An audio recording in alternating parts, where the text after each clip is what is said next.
What's up, everybody? My name is Mick. Welcome to Mick Thinks Tiny. Today I'm going to talk to you about what you need to know about tiny houses. So whether you're a veteran tiny house owner and you know tons about the industry, or you know nothing at all and you're super curious and you're excited to know more, today's video is just for you. So I'm excited to be a part of your individual tiny house journey and talk to you about these things, and I hope they're helpful for you. All right, let's jump right in.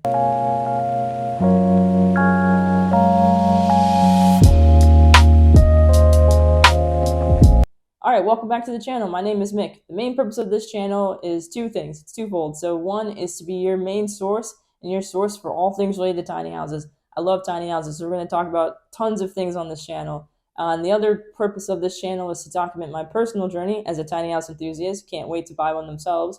Of buying a tiny house, fixing it up, and then creating my own tiny house company over the next few years. So I'm super excited to have you all along on this journey with me. All right, let's jump right in.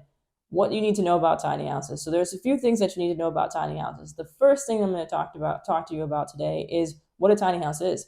There can be some confusion around just the definition of a tiny house and what constitutes a tiny house or a tiny home versus another type of unit. So the main thing that I want to sort of drive home today in today's video is that a tiny house is not just a small house. So if you think about a 900 or an 800 square foot house, or even a 1,000 square foot house, depending on where you live, that can be considered small. But that does not mean that it's a tiny house. So there's a very specific definition for tiny houses. I want to remind you and encourage you to check your local areas because tiny house regulations vary by state, county, and even city. So please do check those. But for the purposes of this video, a tiny house is defined as a movable unit that is 500 square feet or less.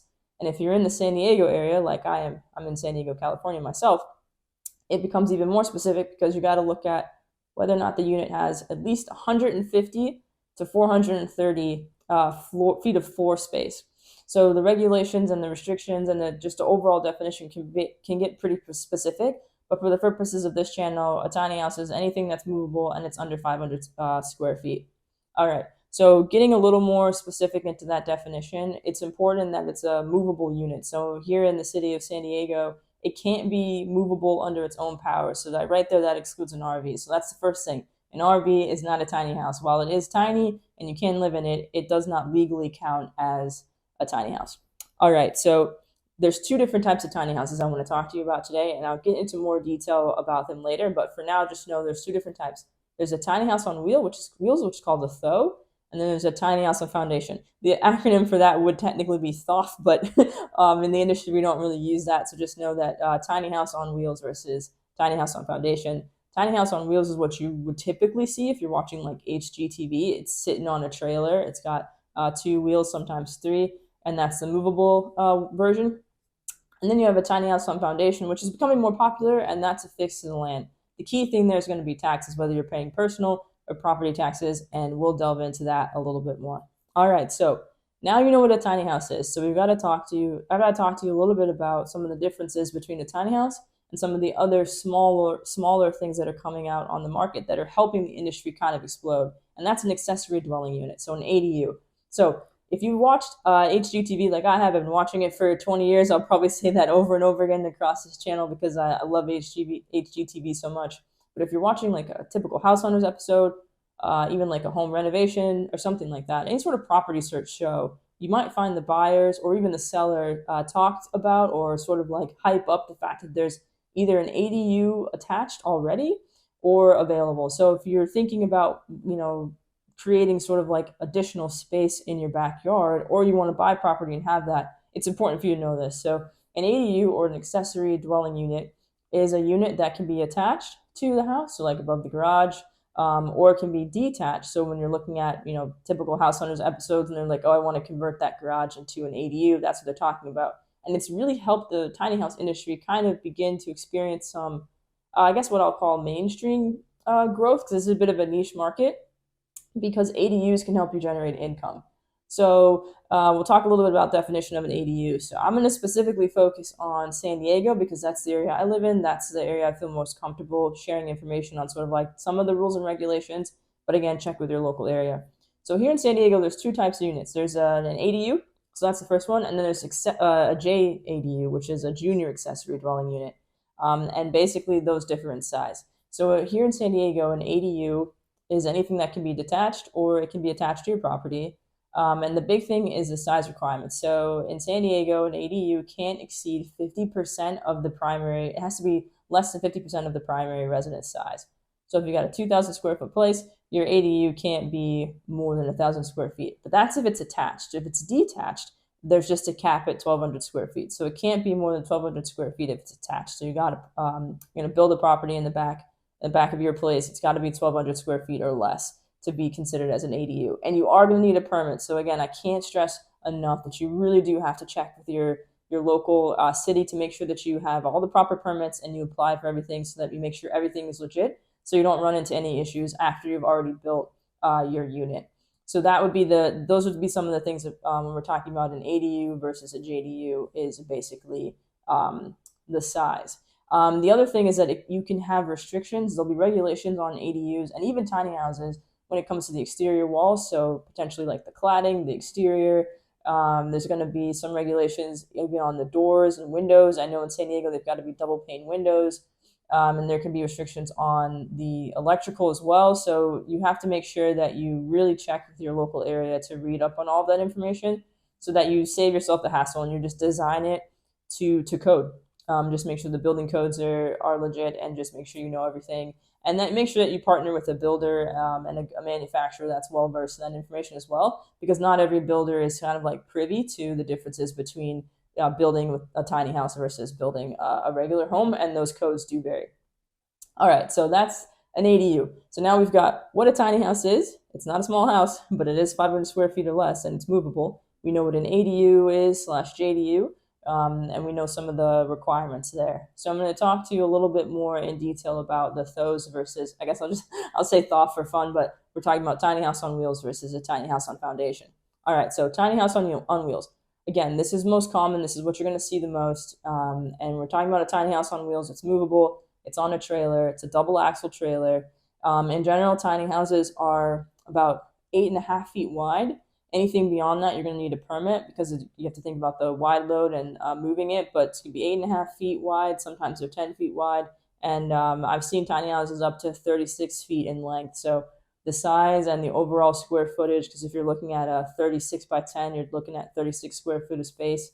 All that really varies, and it's up to you as you design and sort of dream up your ideal tiny house. So that's tiny houses in general. Tiny house on wheels, double axle wheels, moving on the trailer. I did some research to find out what the best trailer is for a tiny house on wheels, and what I found is it's something called the deck over trailer. Just got a deck, sort of like, I don't know if it's necessarily a platform, but it's kind of like built onto the top of the trailer, and it helps with like loading. So that's something to think about too.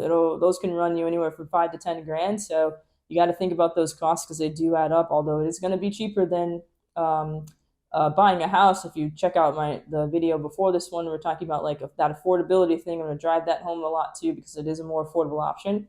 But you do have to think about the added costs with trailers, just designing it and getting everything together. Sometimes land, depending on where you want to put it. If you don't have land to put it on yourself, that can run you up monthly costs. And then of course your trailer too. So that's sort of the basic rundown for the tiny house on wheels. And it's personal property, so that's something you got to think about. And I'll talk about taxes a little bit later in the video. All right, so that's tiny house on wheels.